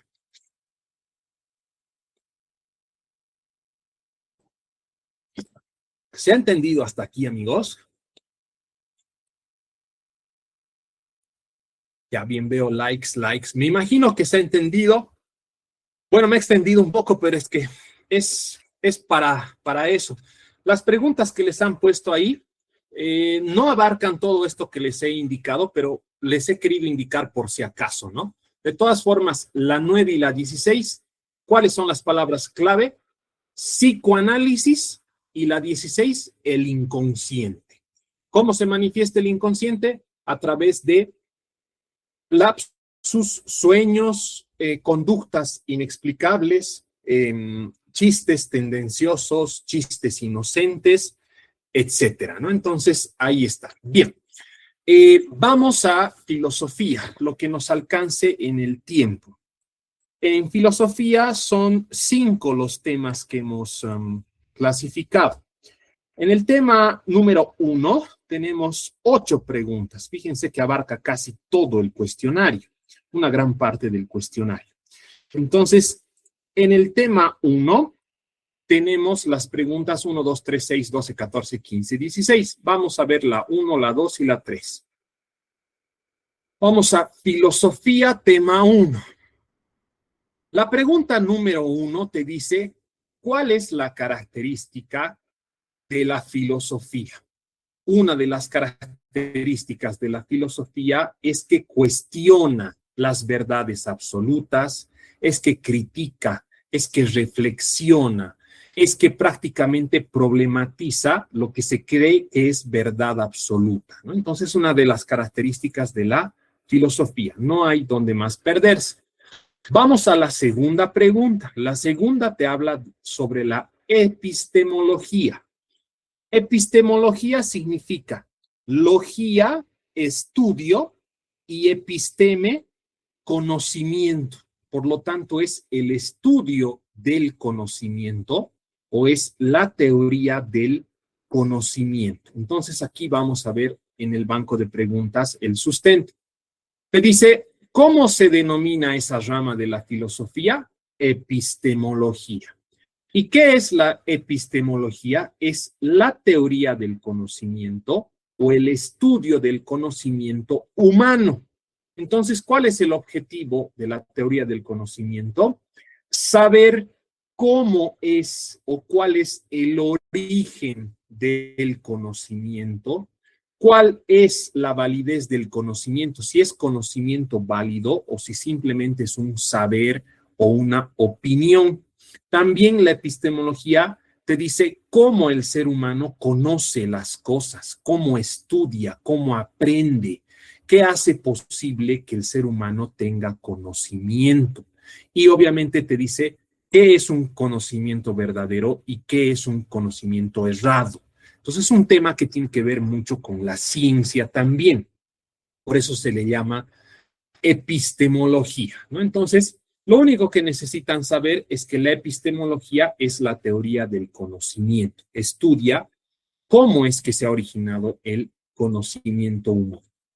Continuamos. La pregunta número 3, otra rama de la filosofía que se llama ontología, estudio del ser. Onto significa ser y logía, estudio. Entonces es la teoría del ser o el estudio del ser humano. Vamos a la 3. Te dice, ¿a qué rama corresponde esa rama que se pregunta por el ser, por aquello que existe? Se le llama ontología. Aquí está subrayadito el concepto. Estudia el ser en cuanto ser. Es decir, aquello que existe y sus modos fundamentales de existencia. A ver, la ontología se pregunta, ¿cómo es que ha surgido el ser humano en la Tierra? ¿Por qué el ser humano está solo? ¿Cuál es el origen del ser humano? Antes los griegos pensaban que los dioses nos habían creado, que incluso éramos una especie de hombres de arcilla y que han venido ciertos dioses y nos han dado un suspiro y a partir de ahí esos hombres de arcilla han empezado a tener vida y se han podido mover y se llaman seres humanos. Entonces después van a empezar a problematizar más y se van a dar cuenta de que el ser humano no nació de los dioses, sino que nació de la materia orgánica, ¿no es cierto? Y más adelante vamos a descubrir con la ciencia que el ser humano es un proceso evolutivo de millones de años hasta que hemos evolucionado de las ratas, de los monos y después ha surgido el Homo sapiens. Entonces la ontología trata de describir los conceptos, la existencia del ser humano, ¿no? Entonces, en eso se basa la ontología. Vamos a la pregunta 6. Te habla sobre la ética. De hecho, hay muchas que tienen que ver con la ética en filosofía. La número 6 te habla sobre la ética. ¿Qué es la ética? 6. Dice, la filosofía, además de el conocimiento de la realidad, también se pregunta por el ser humano en cuanto a su accionar. Entonces te dice, ¿cuál es el objeto principal de la reflexión ética filosófica? Bueno, te dice, desde la filosofía, el ser humano trata de distinguir lo justo de lo injusto, lo bueno de lo malo. Lo que pasa es que los griegos también tenían problemas en su lugar de residencia, tenían problemas en su sociedad. Ellos tenían guerras, tenían personas que eran abusivas, tenían personas que prácticamente cometían asesinatos, etcétera. Entonces, los filósofos de esa época empiezan a decir, ¿por qué un ser humano actúa de mala manera y otro actúa de buena manera? Y ahí descubren la ética. Entonces te dice, la ética es el arte de distinguir lo bueno de lo malo, lo justo de lo injusto, ¿no? Entonces, luego van a crear diversas teorías como la ética de la virtud, el deber o las consecuencias, y van a tratar de comprender cómo debe comportarse el ser humano en sociedad. O sea, ¿qué es tener una buena sociedad?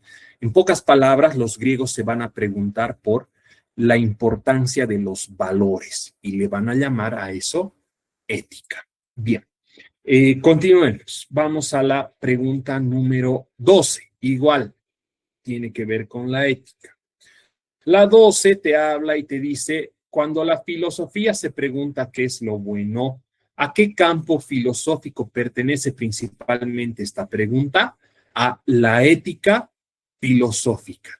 Busca una fundamentación racional de la acción moral en la vida individual y social. ¿Es esto bueno? ¿Es esto justo? ¿Es esto malo? ¿Por qué? Pues trata de sacar criterios.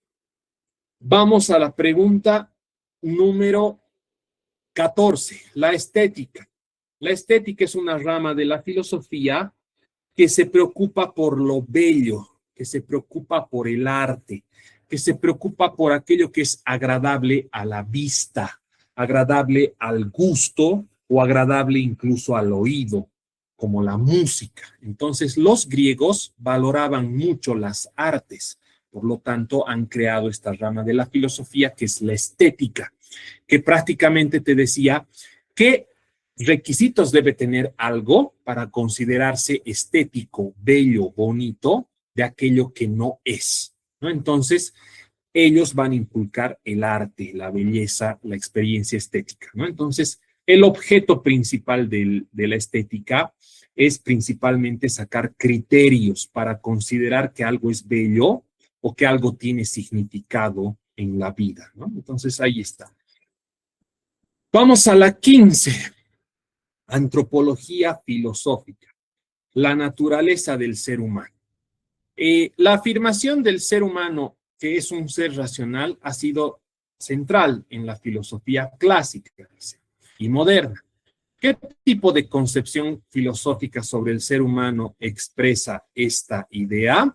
A ver, expresa esta concepción filosófica que el ser humano es un ser racional, es un ser racional. A diferencia del resto de los seres vivos en nuestro planeta, el ser humano tiene la capacidad de pensar, tomar decisiones y actuar de manera consciente. Entonces los griegos se ponen a comparar los animales con los seres humanos y ellos dicen, los animales no tienen lenguaje, los animales no tienen pasado, no tienen futuro, simplemente viven en el presente. En cambio, nosotros somos racionales, tenemos pasado, podemos planificar en cierta forma el futuro, por lo tanto somos racionales. Y como seres racionales, esa es nuestra naturaleza. Es como decirles, esa es nuestra virtud, esa es nuestra ventaja por encima de los demás. Esta rama de la filosofía se llama antropología filosófica. Antropología significa antropo, hombre, y logía, estudio. Por lo tanto, es el estudio del hombre o del ser humano, pero en cuanto a su filosofía, es decir, en cuanto a sus pensamientos, acciones. Vamos a la 16. ¿Cuál es el carácter para que un problema filosófico sea un problema filosófico? ¿Cuáles son las características para que un problema sea filosófico? Y dice las características es que cuestione verdades fundamentales, cuestione creencias, conocimientos y valores que ya están dados como que son verdaderos, que cree la filosofía espacios de reflexión, espacios de debate, que tenga la capacidad de problematizar aquello que se considera que ya está dado o que de hecho es cierto. Entonces, esa es la característica de la filosofía. Bien, el tema número 2 te habla sobre filosofía antigua, métodos y sistemas. En pocas palabras, te habla de Sócrates, te habla de Platón, te habla de Aristóteles y te habla de del mito y el logos, el paso del mito al logos. Entonces vamos a ver, vamos a la 4. La 4 nos dice, ¿cuál es el método de Sócrates para encontrar el conocimiento? ¿Cuál es su método para buscar lo que realmente era válido en la vida? Entonces Sócrates se inventa este concepto que se llama mayéutica. ¿Y la mayéutica qué es? Un método que se basa en el diálogo y cuestionar constantemente lo que dicen las personas. Entonces, este diálogo, amigos, era más que todo hacer preguntas y entre dos personas ir sacando conclusiones. Entonces, la idea no era hacerlo caer al otro, sino era, a partir de esa interacción, lograr encontrar un argumento válido, racional, sólido sobre cualquier tema, por ejemplo, la justicia. Entonces, Sócrates lo que hacía era principalmente preguntar a otros griegos por diferentes temas, hasta tratar de llegar a una especie de conclusión general. Por ejemplo, Sócrates es el que inventa, y su aporte al mundo de Sócrates es el que inventa la inducción. ¿Qué es la inducción? La generalización o lo universal. A él le interesaba encontrar la verdad de manera general sobre todas las cosas. Entonces, la justicia. ¿Qué es la justicia? Es cuando una persona vive como debieran vivir todos, ¿no? Entonces, la justicia. Entonces, él encuentra el concepto general, la palabra concepto general, la encuentra Sócrates. ¿Y cómo encuentra eso? A través de la mayéutica. ¿Cómo se encuentra la universalización de los conceptos? Dialogando entre todos para sacar una conclusión en general. Esa es la mayéutica. Bien, vamos al siguiente. Platón, la número 5. Platón habla, siendo discípulo de Sócrates, va un poco más allá. Entonces la pregunta te dice, Para Platón, la verdad no se encuentra en el mundo sensible, es decir, en el mundo de los sentidos. Donde vemos algo, eso no es la verdad, sino que dice, ese mundo de sensaciones a veces cambia. Por lo tanto, existe otro ámbito que no cambia. ¿Cuál es ese ámbito donde Platón dice que ahí se encuentra la realidad o la verdad? Ese ámbito es el mundo inteligible. El mundo inteligible es el mundo de las ideas. Cuando decimos ideas, tenemos que entender que ideas se está refiriendo a conceptos, conceptos. Estos conceptos son los conceptos universales que Sócrates le había dado a conocer a su discípulo Platón. Entonces son las ideas universales. Entonces te dice, ¿dónde está la verdad? No está en el mundo de nuestros sentidos. Yo puedo ver un caballo, pero esa no es la auténtica realidad. La realidad es el concepto de caballo, porque ese caballo que yo estoy viendo se puede morir y deja de existir, pero la idea de caballo no deja de existir. La idea de caballo va a seguir a lo largo del tiempo. Lo mismo va a pasar con ideas más abstractas, como por ejemplo el amor. Aunque tenga muchos significados, el concepto de amor va a seguir a lo largo del tiempo, a pesar de que la persona que ha inventado el concepto y la palabra amor fallezca. La palabra amor está en la capacidad racional de todas las personas. Entonces el amor es la verdadera realidad. El concepto real es el amor que va a trascender el tiempo y no así las personas que se aman. ¿Se entiende? Entonces dice, no es la realidad lo que vemos o lo que sentimos, sino son los conceptos, cómo nosotros denominamos las cosas en el mundo. Entonces, la realidad está en el mundo inteligible. Cuando dice inteligible se tiene que leer como intelectual, lo intelectual, o sea, lo racional. Bien, pasamos a la siguiente. Tenemos a, ¿qué se llama este muchacho? Aristóteles, la eudaimonía, la pregunta número 7. Eudaimonía. La eudaimonia te dice, ¿cuál es el fin supremo que según Aristóteles da sentido pleno a la existencia humana? Según Aristóteles, todos los seres humanos tenían que practicar la eudaimonía. ¿Y qué es la eudaimonía?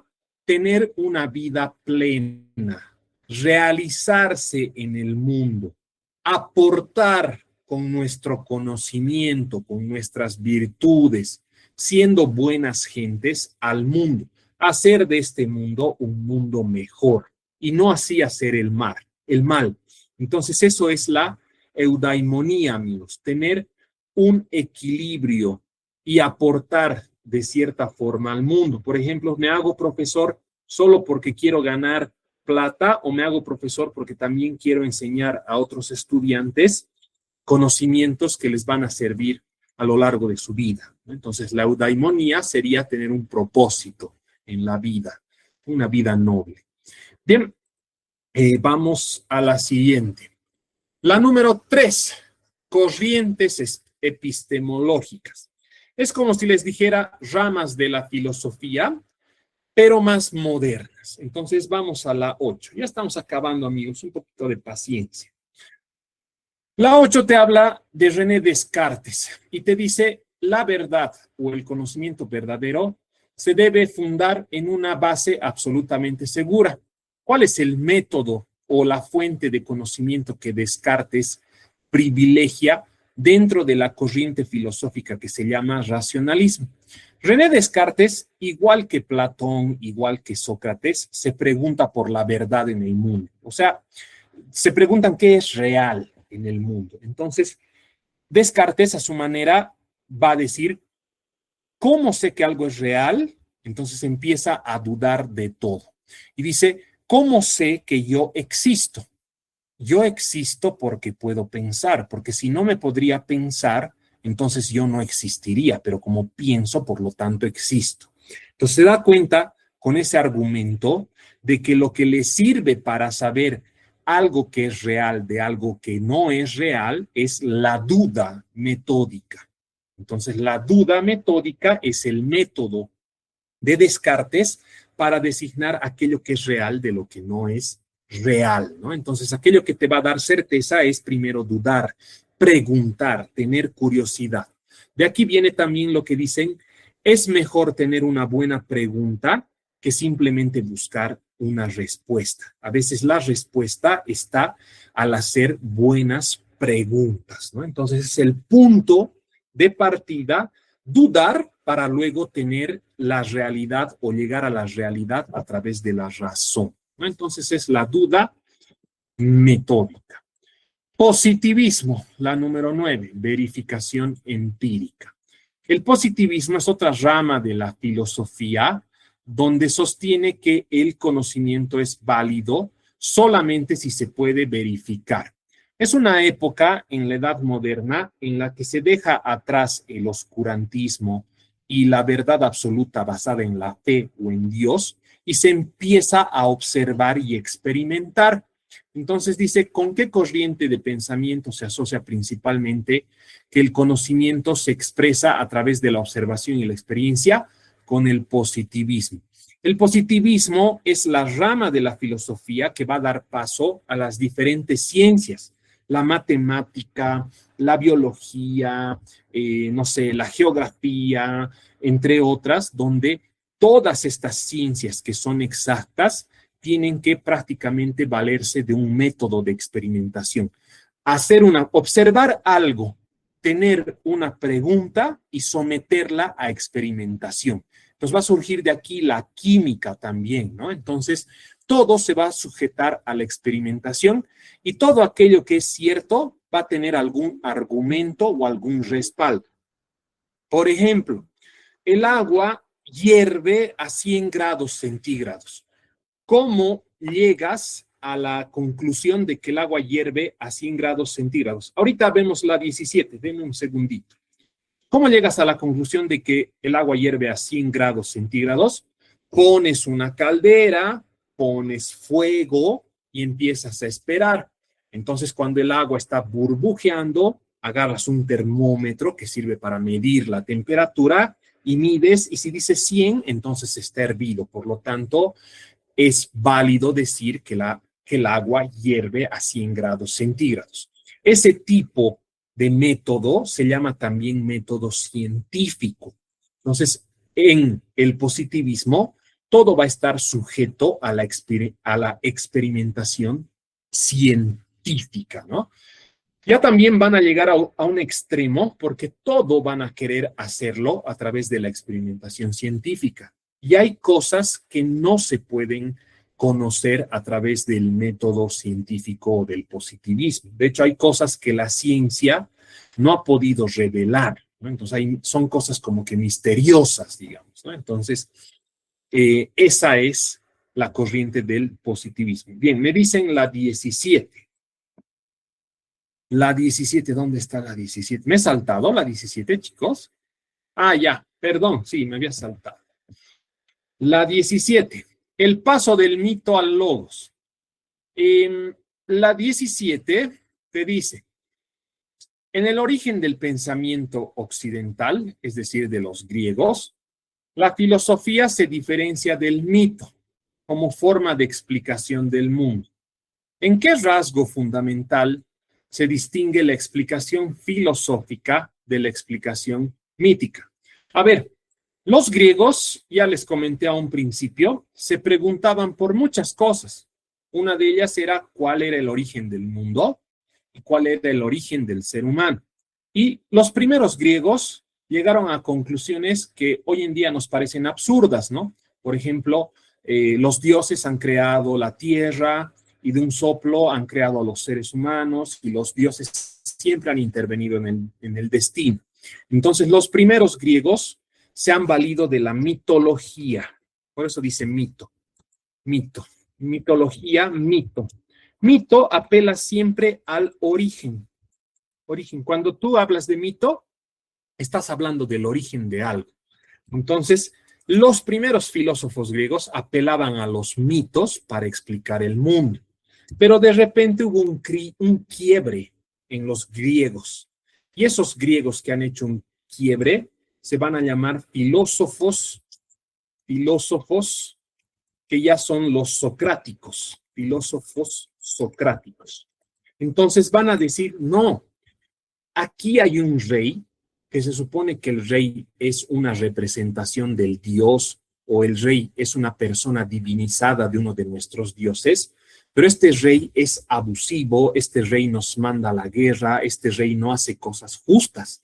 Entonces aquí los dioses no son tan verdaderos, los dioses no deberían haber hecho esto. Empiezan a cuestionar esos mitos, esa mitología, esas explicaciones que se daban los griegos y empiezan a cuestionar esas verdades absolutas. Entonces, cuando empiezan a cuestionar eso, dicen, no, no existen tales dioses.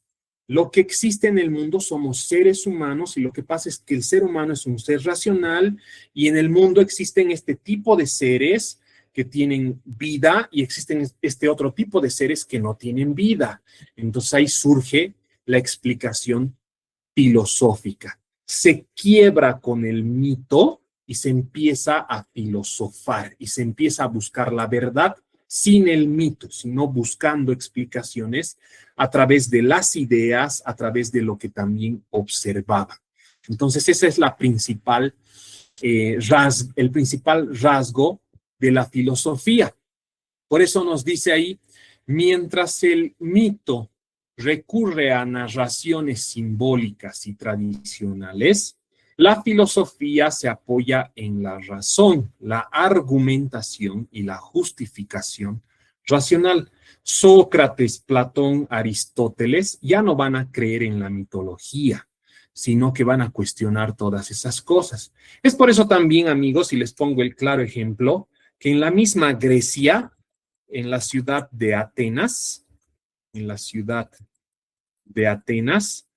ya va a surgir lo que se llama democracia. Grecia es la cuna de la democracia. Ahí es donde ha surgido el demos, que era prácticamente la gobernanza justa entre todos los griegos, que elegían a una persona y a varias personas para que los representen y tomen ciertas decisiones por los demás. Entonces ahí dice, se los he subrayado, supuso un cambio profundo en la manera de comprender el mundo. Entonces ese es el rasgo. La filosofía va a buscar argumentación, justificación racional, razón frente al mito, que es prácticamente mitológico, que es prácticamente lo divino, y que ya no servía para explicar cosas que los griegos no estaban contentos. Entonces, ese episodio, ese trance se llama el paso del mito al logos. Ahí lo tienen, amigos. Bien, ¿se ha entendido hasta aquí, muchachos? Ya. Sí, Perfecto, gracias. ¿Dónde estaba? Creo que voy a terminar con esto más porque ya se nos fue la hora. El número 10. El número 10 te habla sobre escepticismo. Te dice, a lo largo de la historia de la filosofía, el escepticismo ha planteado una duda radical frente al conocimiento humano. ¿Sobre qué aspecto central recae principalmente esta duda escéptica? A ver, amigos, se los pongo en palabras simples. De todas formas, les voy a pasar el subrayado de todo esto. ¿El escepticismo qué es? Escepticismo es principalmente no creer a primera, en la primera ocasión todo lo que te dicen o todo lo que se supone que es cierto, ¿no? Entonces el escepticismo es un poco como que cuestionar si algo es cierto cuando alguien te está diciendo que algo es cierto o real. Entonces el escepticismo sobre todo dice cuestiona la forma, el criterio en el que se establece una afirmación. Por ejemplo, en la vida real. Les voy a poner un ejemplo. En las elecciones presidenciales, las encuestas decían que en los primeros lugares salían punteros, Tuto Quiroga y Samuel Doria Medina. Al final, la primera elección que se dio en agosto, ¿quién estaba en primer lugar, amigos? Rodrigo Paz. Entonces, ¿qué pasó con las encuestas? Fallaron y no dijeron la verdad. Por lo tanto, la manera en la que han establecido esos encuestadores o esas empresas de que Tuto y Samuel Doria Medina iban a ganar los primeros lugares era falsa, porque posiblemente manipularon los datos. Entonces el escepticismo te ayuda para eso y te dice cómo han manejado la manera de afirmar algo es lo que refleja la verdad. Entonces, si hubiesen ellos manejado esas empresas transparentemente la información, posiblemente en las encuestas hubiese salido puntero Rodrigo Paz. Es un ejemplo, ¿no? Por supuesto que hay muchos más factores que han jugado en las elecciones, pero creo que esa es la idea. Cómo tú investigas algo va a influir en la conclusión que saques. Y esto es muy definitivo en la ciencia. Cuando se hacen estudios, los estudios principalmente tienen que ser objetivos. Si una persona tiene algún cierto criterio o algún cierto prejuicio, entonces eso va a corromper prácticamente la investigación y por lo tanto no te va a dar como tal un conocimiento verdadero. Entonces la cuestión está en el criterio, en la forma en cómo se utiliza la ciencia para afirmar que algo es cierto o algo es verdadero, ¿no? Entonces esto dice, ha impulsado a otras corrientes. Cuando te dice corrientes, te está diciendo, por ejemplo, el positivismo, el racionalismo y demás cuestiones, a justificar con mayor rigor. Rigor se está refiriendo a rigor científico. Si tú vas a encuestar a las personas para saber quién gana, tienes que encuestar pues a todos los sectores, no solamente a la zona norte, ¿no? Porque en la zona norte van a votar más por Tuto o por Samuel Doria Medina, ¿se entiende, no? Entonces dice, tienen que aplicar mayor rigor científico para fundamentar que algo es verdadero. Entonces el escepticismo nos muestra eso. No siempre tenemos que creer de primeras todo lo que nos dicen. Vamos a las últimas. 11, criticismo. La número 11 te habla sobre una manera moderna de establecer el conocimiento humano. Entonces dice, ¿cómo se origina el conocimiento? Desde la perspectiva de Immanuel Kant, la filosofía moderna. Y se establece, amigos, a través de dos conceptos que están relacionados. Los conocimientos a priori, que son dados en la sociedad, y los conocimientos a posteriori, que son los que se ponen a prueba por uno mismo. Entonces, amigos, cuando nosotros nacemos, ya nacemos con cierta sociedad estructurada, bajo ciertas categorías, bajo un cierto funcionamiento, bajo un cierto sistema. Entonces dice, todo ese conocimiento, el ser humano desde pequeño lo aprende de manera innata, es como si estuviera dentro de nosotros. Por lo tanto, dice, el conocimiento verdadero está a priori. Ya después nosotros, cada individuo, ese conocimiento a priori lo pone en práctica. No sé, desde, a ver, ¿cómo les explico? Desde saludar, que nosotros nacemos sabiendo saludar, o sea, en el proceso que crecemos nos enseñan a saludar, eso es a priori, dice, ¿no? Ya se te inculca, es como si estuviera en la cultura y de repente nosotros a posteriori simplemente lo practicamos porque ya lo vemos. Entonces el conocimiento es principalmente a priori. Todo el conocimiento verdadero se está dando ya de manera previa en la sociedad porque es una construcción social, ¿no? Entonces es eso lo que nos dice Emmanuel Kant. Vamos a la siguiente. La última, el relativismo, el número 18. El número 18 te habla de la verdad a partir de un contexto específico. Ustedes, fíjense, hemos estado hablando todo este tiempo de qué es la realidad, qué es lo verdadero, qué es lo falso.